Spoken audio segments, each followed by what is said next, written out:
So, what's the difference between temporary defeat and failure? That understanding that difference is one of the things that I see most often in those that succeed versus those that don't. And certainly I've encountered it as well.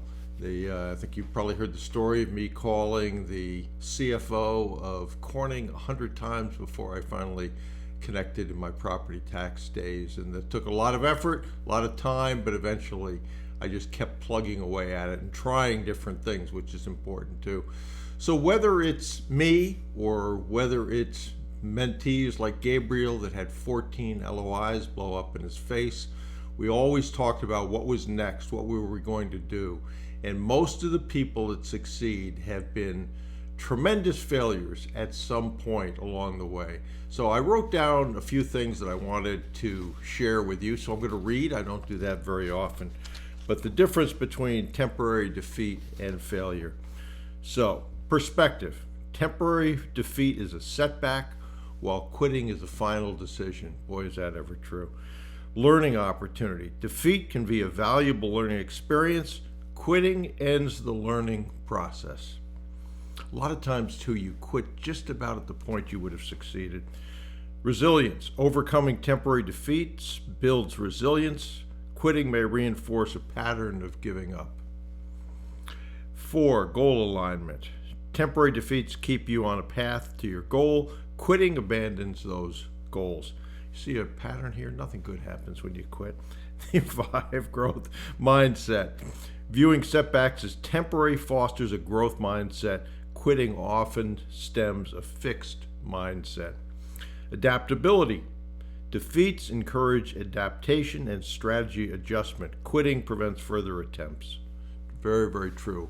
Don't be the fly trying to get through the window. If it's not working, move on to another strategy.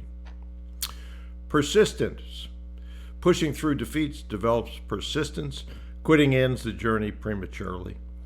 Long-term success. Many successful people face multiple defeats before achieving their goals, and I'm going to give you some examples of that. Emotional management. Learning to manage frustration from defeats is crucial. Quitting often comes from unmanaged emotions. Yes, it does. And reframing. Teach mentees or others to reframe defeats as steps towards success rather than reasons to quit. I wrote that to myself. Teach mentees to reframe defeats as steps towards success rather than reasons to quit. I'd encourage you to think about that. So I wanted to give you some examples of that. I think it's important to say, what's the proof that any of these things affected people in their success? Perspective. Thomas Edison's famous quote, "I have not failed. I've found 10,000 ways it won't work." He said, "I must be getting close," and he was. Exemplifies viewing setbacks as temporary defeats rather than reasons to quit. A learning opportunity. J.K. Rowling, of Harry Potter fame, was rejected by 12 publishers. Each rejection taught her something about improving her pitch and manuscript, and ultimately leading to success. Resilience. Michael Jordan, pretty good basketball player, was cut from his high school basketball team.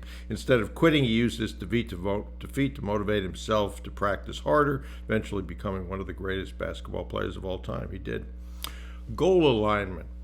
Steve Jobs was fired from Apple, the company he co-founded. Instead of quitting the tech industry, he started Next and Pixar, eventually returning to lead Apple to new heights. Yes, he indeed did. The adaptability. Airbnb faced near bankruptcy multiple times in its early years. The founders adapted their business model and persisted, eventually building a multi-billion-dollar company. Persistence. So an interesting one. Walt Disney was fired from a newspaper for, quote, lacking imagination, unquote. He started several businesses that failed before creating Mickey Mouse and building his entertainment empire. Long-term success.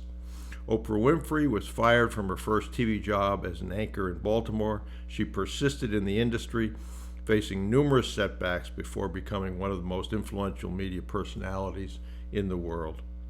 And reframing. Sarah Blakely, founder of Spanx, grew up with her father asking her and her brother what they had failed each week. This reframing failure as a positive sign of effort and trying new things rather than a reason to quit. So I hope as you think about that, you'll think about defeat as a temporary defeat, a chance to change according to the things we just went through and readjust your approach, your strategy, maybe who you're contacting, etc., etc., etc., but not a reason to quit. And I've seen it over and over again, both personally, as I mentioned, and through mentees that have tried something different.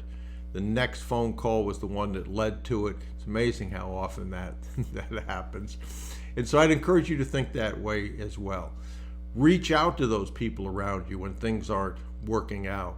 That's why you have a board. That's why if I mentor you have an opportunity to touch base with me to say, this isn't working, how can I do something different here? If you are wondering the steps, go over to brucewhipple.com. The Acquisition Advantage Bootcamp is the latest that I've done in the steps. I also, after seeing many people wonder about industries, put together a course on how to select an industry. That's there as well. And then if you're looking for conversation starters, go over to brucewhipple.com.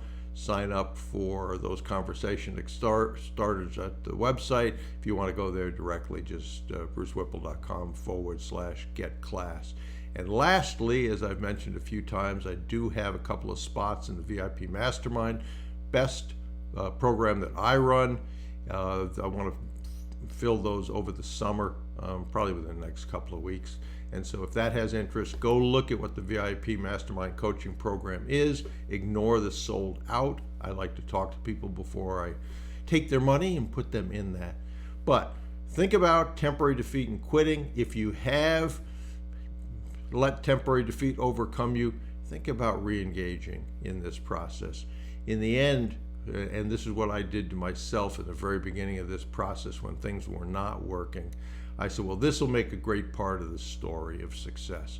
If it was just it all came together, not much of a story there. So that helped me to reframe my brain to say, okay, I don't court failure and temporary defeat, but I can deal with it, I can learn from it, and ultimately it was a big part of the success for me along the way. So I hope that helps, and I hope you take some action and think about it as temporary defeat again, not quitting.